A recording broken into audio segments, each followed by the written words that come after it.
Nous allons voir maintenant un nouveau tutoriel sur jeanpierrevillatte.com sur EVP de facturation bâtiment 2019. Donc toujours dans notre thématique des éditions, nous allons donc terminer cette thématique par un tutoriel qui concerne donc les documents avec votre expert comptable. Donc soit effectivement vous envoyez votre comptabilité avec communication entreprise expert, sinon vous avez cette possibilité effectivement de pouvoir envoyer donc tous vos documents de vente, mais on va dire de façon synthétique, à votre expert comptable pour que tous les mois il puisse tenir votre comptabilité. Donc ici dans le menu vente, dans le menu impression, vous avez un dossier ici expert comptable. Voilà, donc quand on clique dessus, voilà. Donc là on va voir les différents documents que vous pouvez envoyer à votre expert comptable. Donc je vais prendre le premier. Donc là je ne choisis pas de période, je fais aperçu. Voilà. Donc là en fait, vous voyez donc par exemple ici j'ai 8 pages. Donc là, ce serait par exemple toutes les pièces comptables du mois d'octobre. Vous voyez donc ADC par exemple un avoir sur facture d'acompte, un avoir là. Donc après ici un avoir, une facture.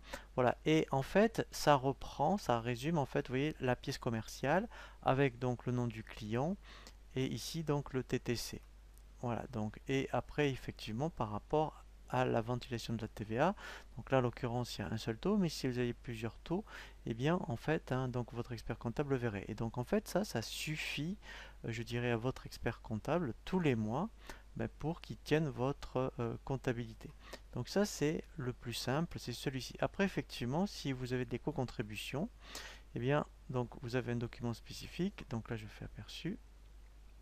Voilà. Et là, pareil, il faudrait ressortir. Donc après, bien sûr, voilà. Donc voilà, celui-ci, il n'y en a pas. Voyons, il faut que je vous en montre un. Voilà, comme ici sur ce document. En fait, votre expert comptable, voilà. Donc vous verrez qu'il y a des contributions. Vous voyez, donc en plus, la TVA est bien ventilée donc sur donc tous les éléments. Et ensuite, après, effectivement, donc il voit après que bon, donc là, c'est par rapport à une facture d'acompte. Voilà.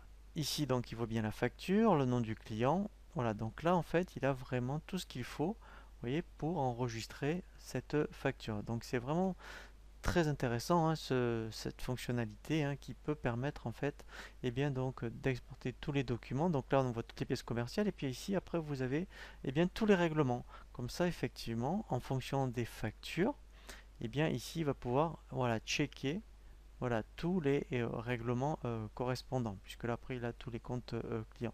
Donc avec ça, effectivement, il en a largement assez pour tenir votre comptabilité. Donc si effectivement vous n'arrivez pas à mettons exporter donc les écritures, vous pouvez donc de cette façon envoyer donc tous les documents.